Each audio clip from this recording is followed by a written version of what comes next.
So back down to Middlesbrough, back with Gordon. Boro. Yep. Obviously, you've talked about how great he was coaching, and Yeah. Matt, what went wrong down there? I think it was, do you know what, it's a role reversal of what happened with Tony at Celtic. It was kind of like the shoe was on the other foot with it, because you were coming in as Gordon's guys. So the jocks were coming down to invade England. Here they come. Panic burn all over again. Here they come. You know, so it was like, I'm not even a jock though, am I? I'm an Aussie. But you're classified as one. But I think the start that we had, I mean, I wasn't there right from the start with Gordon. Probably the squad that we had at that moment was probably the best in terms of talent pool squad that we had from the time that I was there. But we never managed to just quite reach the playoffs in that year in the January when I went. But I kind of think it was kind of like, and I couldn't see it at the time, but kind of like how we felt with Tony started to happen with Gordon. With the players that were already there. With the players that were already there. They couldn't meet his expectations. They couldn't get to the levels of the work rate and the workload that he wanted. And it was very difficult as well, because you play so many games down there, as you know yourself. You've been down there, and the amount travelling. So you were at Swindon, and it's just like we were at Middlesbrough at the other spectrum, and you're just always constantly on buses and this and that. So that was quite challenging. And Gordon was he's very much a training ground manager. He likes to get things done and show you A, B, C, and D, and what and how and the way that he wants to obviously, play. Looking back, I love the football club. Some amazing people, great down-to-earth people. And I was delighted for the football club when they finally got and reached the Premier League last year, because, the owner, Steve Gibson that they've got, he doesn't half-pile his money into the football club. He backs it. He's through and through Boro person. And the disappointing thing for me at my time there was we just couldn't get it going. We had a couple of little moments, but obviously under Gordon, it was disappointing. And I think for me at that time, I didn't really perform very well for Gordon either, which at the time I was disappointed with myself. I was still probably pining about leaving Celtic in that January window. I was kind of stretched away. Half of me was gone but didn't want to go, kind of thing. But I knew that it was kind of right to go, but kind of didn't. And I was still to-ing and fro-ing with it, even like 6 to 9 months after the situation had finished. But I finally got myself sorted in the end. Gordon shook me up a little bit, and even by that time, we just didn't get the start that Gordon needed at the start of that season, and he just felt within himself that he couldn't do anything more with that squad of players. He tried everything, and no matter what he was going to do, was going to end up just in disaster pretty much, or just not very successful. So he just felt, right, well, I'll call it a day. It's enough. It's time for someone else to move in. And and it really came to a shock, especially to all those players that he'd signed, especially because we were relying on him and he was there, and obviously we'd signed for him, believing that these good things were going to happen. So it was kind of mixed emotions at that point, but you can't begrudge him, because he felt, and the honourable thing he did, he left. He didn't get sacked. He didn't wait for his money. So from a club perspective, he knew, and as a football man, that it just wasn't going to work. He needed to go, and we were kind of disappointed because we'd hung our hat on going down and working with Gordon again and having some good times, and that just never happened. So you kind of feel a bit alone when that happens. But looking back, did we probably signed too many of us for that. Like I talked about playing for Celtic and Rangers is different for than playing down in the Championship or playing at other football clubs. It's to and fro. It was completely, again, the role reversal of that, where players were so used to dominating games and not having it easier, but it was a different type of football. Whereas when you went down to the Championship, it's more hustle bustle, earn the right, and you were never going to fully dominate game from start to finish. No. And as a centre forward, you were never going to get as many chances as what were created up the road for an old firm team. So you had to work doubly hard for obviously your chances, and that was where obviously, like I talked about fitness levels and everything, looking after my body. That was where I learnt pretty much that need to get this You right. need to be an athlete. Yeah, need to. You know that. You probably realised that yourself when you were down there. Did you? When not? I was on the ground every 2 minutes, just getting bossed. Well, my first experience, I think we played the first game against Barnsley, and then the next game we played against Nottingham Forest away, and it was Kelvin Wilson and Wes Morgan was it? Wes Morgan. Two bounces, wasn't it? Welcome to the welcome to the championship. Not tonight, son. I'm playing up front of my own, just getting that. Bang, have it, you jock. You're getting smashed. Right. So we had that cliche that went around. So there was an extra pressure tag along with that, and I kind of think our attitudes were that we would go down and we would do well and we would dominate. But it didn't quite materialise like that. We had to earn the right, and we realised that quickly enough, but just not quick enough under Gordon, and it was just unfortunate. And it was just that the club were going through a difficult period where they'd had so many years of success, UEFA Cup run, getting to a final, and it was just on a downward spiral at that point. And the crowds we were getting in a 35-seater stadium, I think we were lucky to reach 15,000 at times. We played against Newcastle, which was an amazing game. It was as pretty close as what you're going to get to an Old Firm derby. It was a full house. And obviously, again, I scored in that game. It was an amazing game, and they were the games that you really got up for. There just wasn't enough of those moments from going from what you were used to playing Champions League nights, pressure games every week, playing in front of 60,000, knowing in the game you actually had to win. It was kind of a different attitude down there. It didn't matter. And our heads couldn't get around that as Old Firm players going, boys were just like, well, where are we going tonight?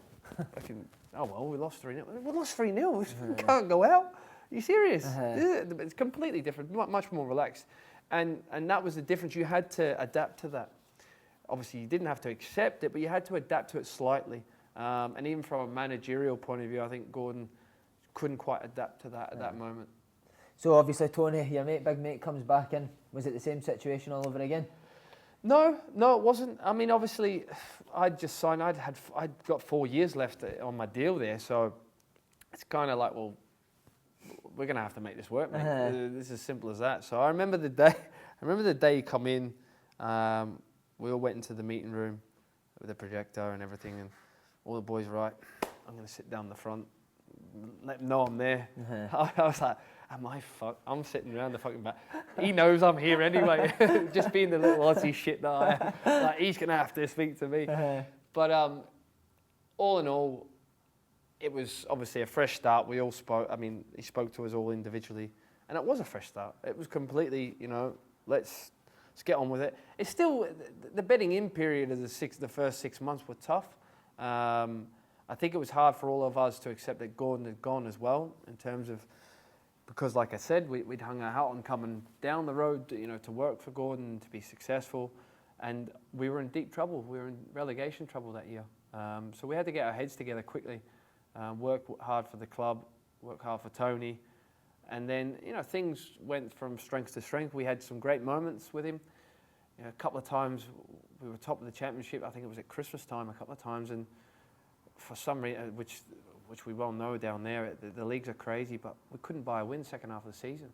But at one point you're thinking, elements of this are really good. I had to change, I had to adapt.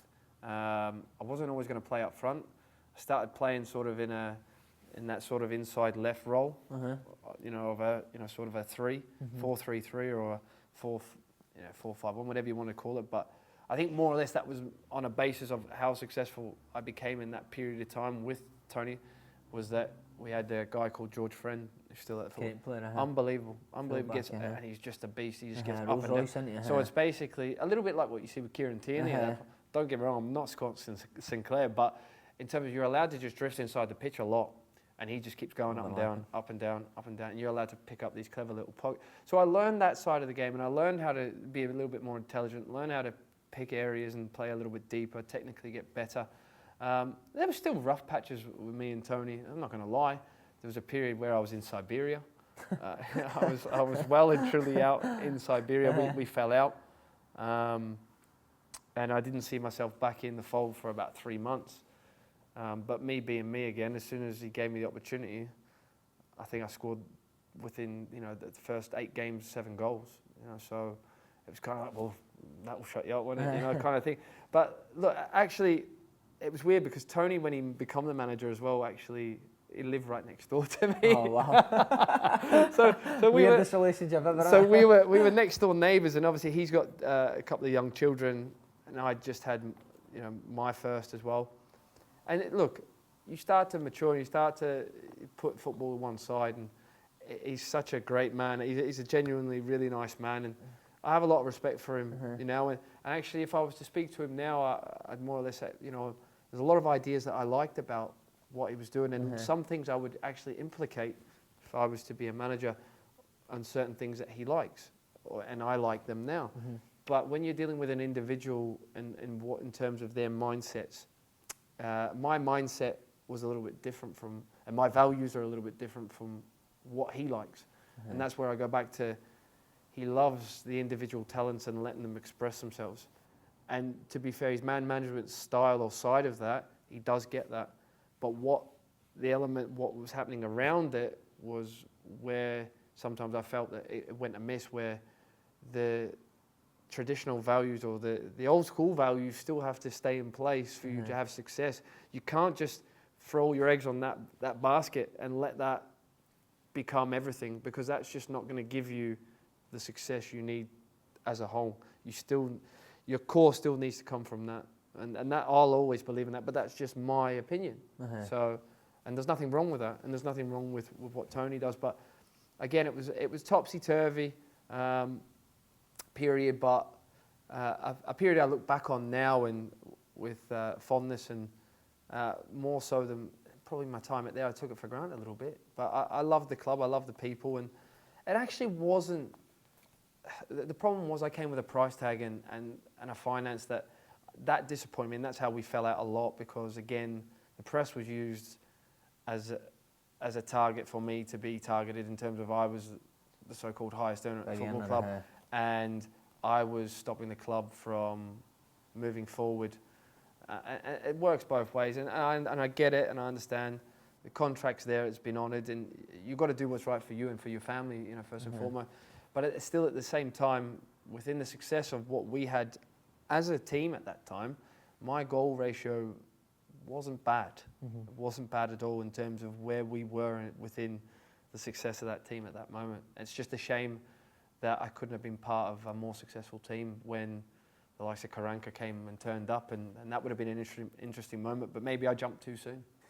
So now, mate, you're at Dundee United, started well, enjoying it? Absolutely loving it. I'm loving it with the Arabs. It's been great. By the way, what are you anyway? I'm neither, mate. Are you a blue or a tangerine? Lucky United fan.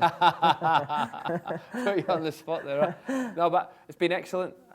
It sort of came out of the blue, really. I think it was well known that well documented that I was looking to go home.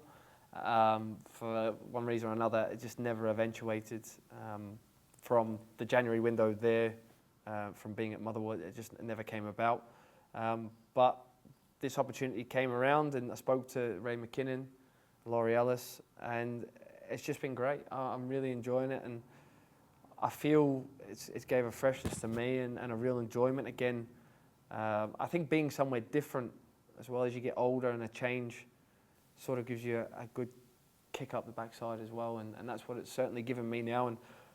And most importantly, I'm looking to be successful, and that's what I've always loved, or always got the best out of me, is the pressure of having to be successful or having to win something. And I look back at my time at Celtic, and it brought the best out of me, and I want that again before I finish. And people say, well, maybe you could have stayed in the top league and whatever, but realistically, the last 3 years of my career had been really difficult. I'd played at Millwall. Again, a different type of club, but I had a great time. But it was a very tough period because we were always down in those relegation zones, and it's a horrible environment to be a part of, in Danny football. Dyer popping his head in everything. Oh, there's some stories, mate. Right, but and then going to Motherwell, a club you care so much for, and seeing that everyone's job's on the line, within the football club itself. And you're not running away from it essentially, but it's kind of like, well, if I'm going to finish my career, I want to finish it on a note or on a period of trying to win something, and this is what Dundee United are giving me. So, not to say I'm finished. I'm nowhere near it at the moment. I feel as if I can go for a good period yet, and I'm looking to do that. So, but I'll just take it sort of 1 year at a time. So after you do eventually finish, what we're saying, stay in the media, or is it manager's job? Look, I'd love a bit of both. I'd love to be within the media game itself. There's a few out there already, well within the game that are ahead of me. So I'm just concentrating on playing for as long as I can. I think people always say to you, you're a long time retired. So I think you've just got to enjoy playing for as long as you can, for as much as you can. But management, I'd love to do that. I believe I can do it. I believe I can be a manager. I think I'm a leader. I like being in charge. I'm a control freak, to be honest, which drives the wife crazy and everyone else that I play with. But it's just all the little tiny details which I think make these top managers be successful, and they're the types of things that I'm always thinking about, And just having Brendan Rodgers up here, and I've had the pleasure of actually having to watch them a lot, in the last year or so, doing that media work and stuff like that. It's great. It's challenging, and when you play against them as well, and when he changes things, and you're thinking about other elements of the game now.